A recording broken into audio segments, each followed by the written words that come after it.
What's up, Tim Sykes here with the troops. I wanted to make the analogy that stock trading is a battlefield.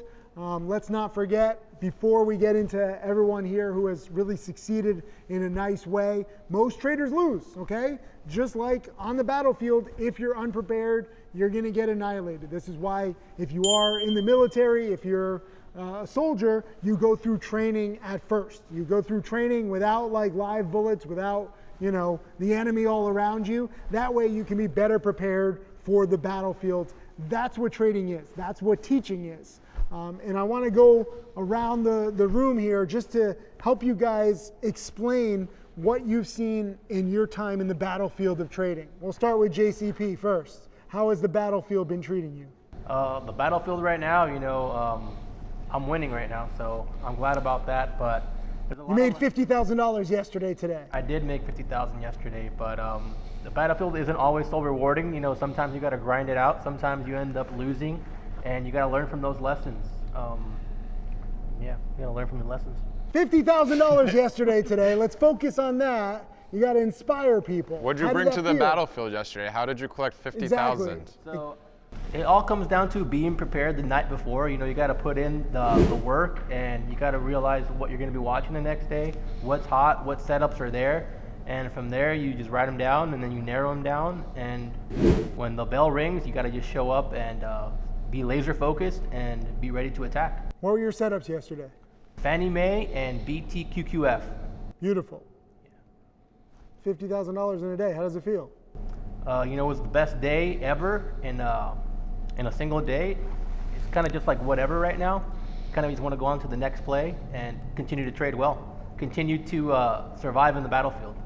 Good. $250,000 last month, but the cool thing is you can literally size up and make that in a day. Speaking of $250,000 in a day, Jack Kellogg, when did you make $250,000 in a day lately? I don't know. A lot of the days. Right? You've been averaging $100,000 to $200,000 a day lately, right? Yeah. That feels amazing, but explain to people, how are you doing that? Because that's the dream for most people, but we know that you've sacrificed a lot for it too. Yeah, so to make the analogy, I guess, on the battlefield and the war, is I'm really doing a lot of surveillance, right? I'm scoping out the lay of the land. I'm getting intel on the enemy's troops. You're in the trenches. I'm in the trenches coordinating everything, right? So what does that mean, right? What does that mean?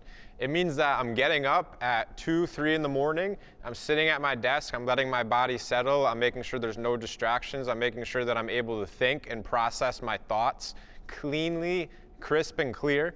And I'm not letting stuff and distractions get in the way. I'm maximizing all my angles on the battlefield. I'm maximizing long trading, short trading, maximizing options, crypto, swing trading, long-term holds. Real estate? Real estate, that's not trading though. But I'm maximizing everything that I have the strategy to do. So on the battlefield, I have all my bases is covered, right? I have somebody looking on we got a 360-degree barrier and wall of defense, right? And maybe my troops get taken out on my swing trading stocks, right? My swing trading, the market gaps down and flushes. But maybe with that happening, the market gaps down and flush, and I buy the dip on the market at the open, and then I sell it for 5–10% pop. So you lose the battle, you win the war. I'm always trying to win the war, right? I lose battles all throughout the day. But if I can win the war at the end of the day, that's how I'm going to be a profitable, consistent trader, and that's how I'm able to make this kind of money that I have been making. This is what a lot of people don't understand. When you see JCP make 50K in a day, or Jack make 100 to 200K in a day, you think they're winning 100% of the time. They're not, okay? Their win rate is what? Your win rate's a little over 50%. I think 58%, 59%. And what's your win rate roughly? 35%. Right? So this is the crazy thing. You don't have to win 100% of the time, 90%, 80% of the time. You cut your losses when you're wrong. You get out when it's not going right for whatever reason. Then your winners can be much bigger. So sometimes your winners are what, 5, 10 times the size of your losses, maybe even more. Sometimes 20 times the size. But that's the thing, right? So like, this is why Jack wakes up so early and he's going to bed so early, because, you know, with the analogy, if you're in war, there's a lot going on. You know, there's bombs going off, there's explosions. You got to try to think about all of that. If you stand up in the trenches and one bullet takes you out, you didn't think about that. You can have everything planned. One bullet can ruin your day, can literally end your life. That is trading. What if you ever like forget your position? Do you ever take like 17 positions and you forget one position? I've never forgot, because I'm always double and triple analyzing my position box. Right? Sometimes I forget, but I'll notice right away, like, because I'm always doing the double check. I'm always double checking. I could never be like Recordinating, his story where he left the position overnight on Kodak.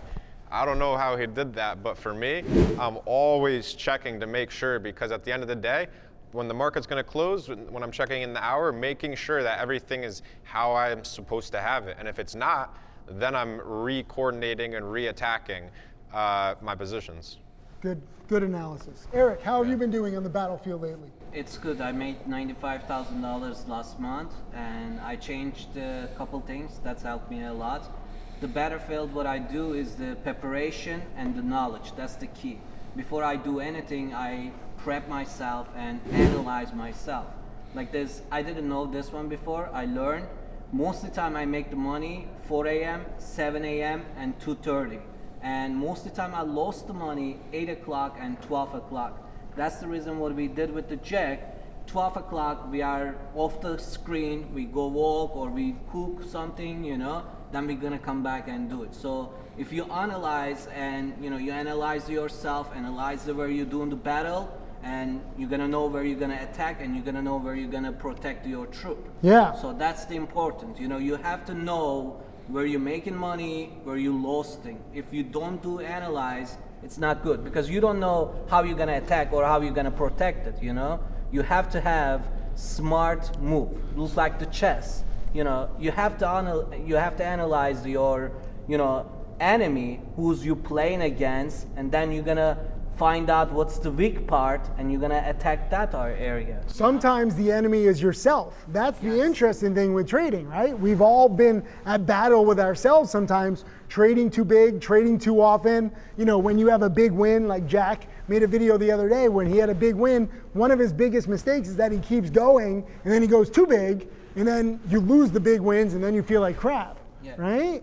Let me edit this one like this. I was losing whole week $2,000 8 o'clock and about $1,000 to $2,000 in between 12 to 1 o'clock, because it was so choppy. After I analyze and I say I'm gonna cutting off, I'm not gonna do that. Yeah. So when you add it 5 days, I was about the $10,000 gain because I cut that, you know? So that's really important. So you corrected the mistake. Correct. And this is the thing in war too, like not every general, not every country wins every single battle, but you learn from the mistakes. If some troops aren't doing well, if some battle isn't doing well, you adapt and you pivot and you try different strategies. That's what trading is. Nothing here is an exact science. None of us win 100% of the time. What's your winning percentage? It's 62%. 62%. So think about that. Like 35, 55, 62. Strati, what's your winning percentage? Like 35. 35%. And how much did you make last month? 100,000. $100,000, which is amazing. How does it feel? So the war's still going on. The war is still going on. Well said, right? Nothing's been won yet. What were you battling yesterday? You had some demons that you were battling. Nothing. Like I've been winning for a few weeks now, and like that's when the demons, I don't know if demon's the right word, but like these things start to come out and you start wanting to trade bad, and instead of falling for it and succumbing to it, you know, I tried to do the right things and then just got back on track. But that used to get me months ago. But those are little battles that I'm starting to win now.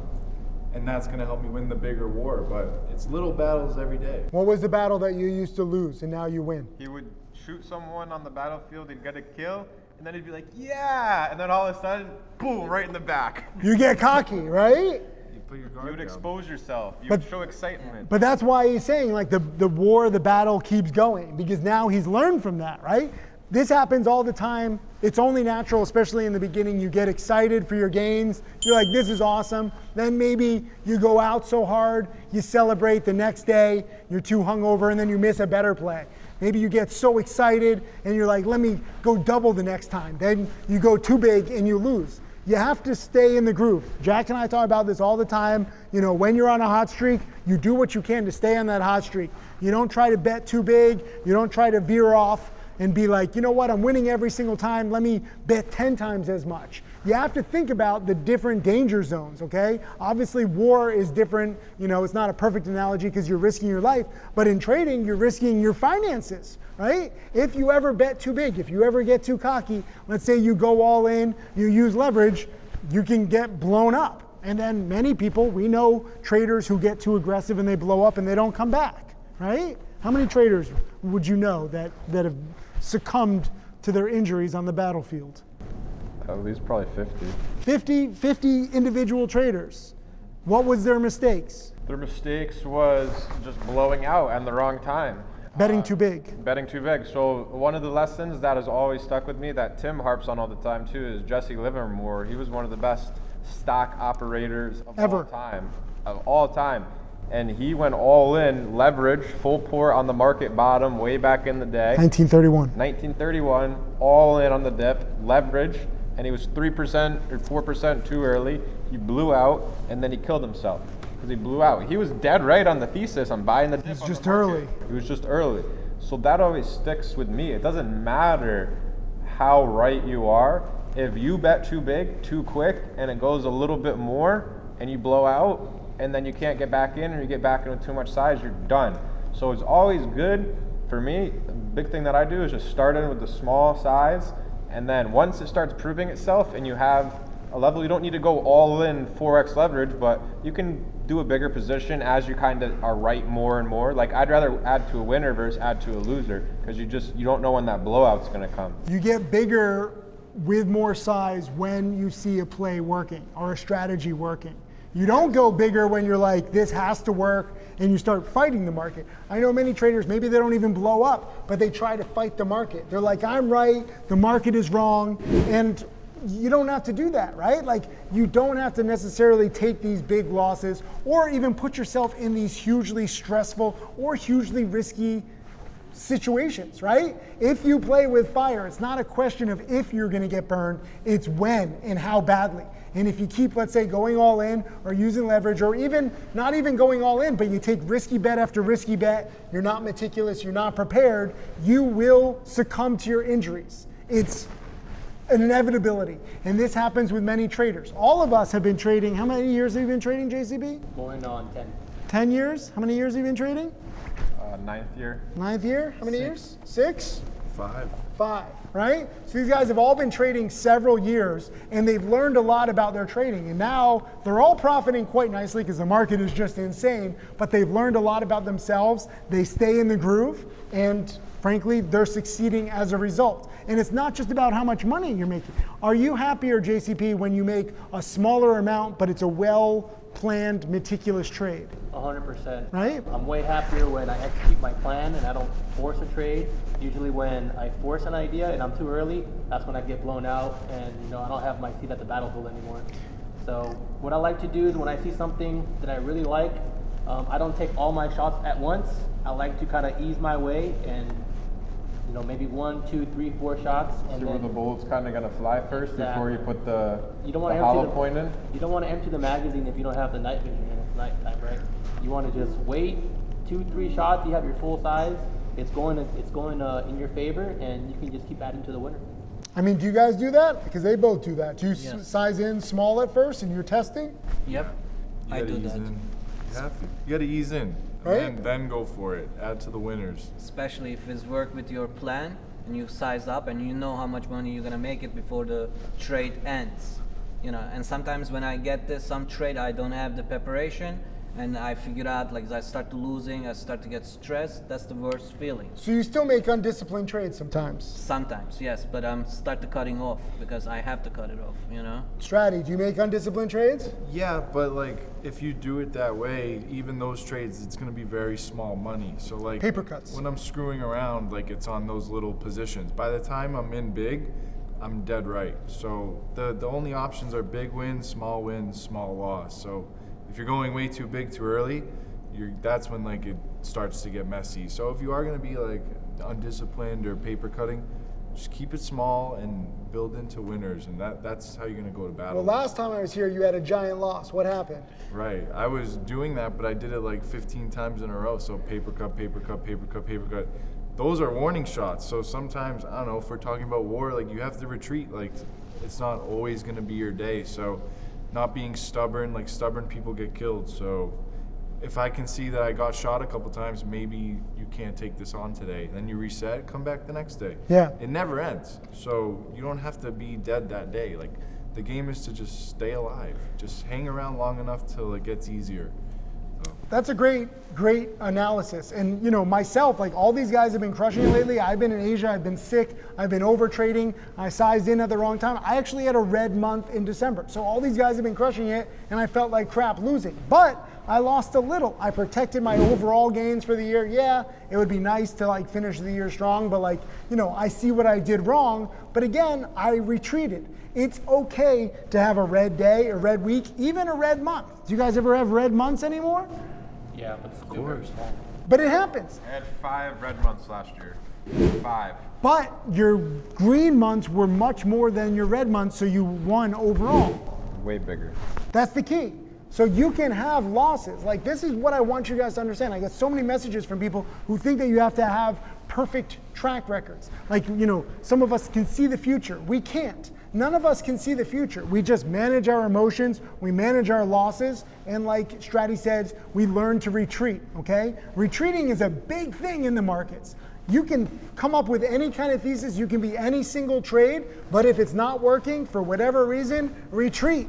Like Strati said, pull back, live to trade another day, okay? Already, this is a few days into January, I'm already green. I've already made back most of my losses in December in just 2 days of trading in January, and I've also been very safe in January, so I've been extra safe. That's what you have to do. If you want to be a successful trader, you realize that your gains add up much more over time, but you can't let the losses get to you. You can't just, you know, hodl. You can't just get stubborn. That is what blows up traders. You know, the 50 traders that you know, they got stubborn, right? They probably, most if not all, had a chance to lose smaller, but they didn't take it, right? There's, I think it's hard for people to cut losses, or it's hard for people to retreat, because if you're a trader, I already think that you have the ambitious human nature. You want to go get after it. You want to dig your heels in, and you want to be successful, and you want to fight, and you want to do all this stuff. So a person who's going to retreat more easy probably is never going to trade anyway, because they don't have the ambition to run out into the battlefield, right? So they don't plan on turning around ever. But it's part of the game, and you have to be able to retreat, and you also have to be able to run into the battlefield. So if you can control your emotions and control yourself, that's the best thing. For me, I always try to look on a outside perspective in, so I kind of go out of my body and look down on myself. How am I trading? What am I doing? And if I know in my gut, and I know by looking down on myself that I'm about to fuck up huge, I need to retreat, and I need to get the out of there as soon as possible. You know what I mean? And then if something's working good, I need to keep going and keep pushing, because this is the time to win. Yeah, and if you watch a lot of war movies, a very common battle tactic, and actually if you study history, is you fake a retreat, and then you lure the enemy in, the enemy gets too cocky, and then you surround them and you flank the enemy, and then the retreat is fake. So sometimes you have to retreat in trading in order to win. Lose the battle, win the war. Anyways, we got to get going. Leave a comment below. Let us know if you are succeeding on the battlefield, if you're surviving on the battlefield, and you recognize that every single day there's another battle to fight. There's always more opportunities for victories, but you got to be on the battlefield, and you need the proper tools. I'm going to include a bunch of different links below. JCP and Jack both have the power signal indicator. They're using the 7-figure cycles. They're in the challenge. Jack's actually giving weekly webinars in the challenge. Strati, actually get excited. We have something special with the inner circle. If you click a link below with that. Eric's coming up too. Let's win!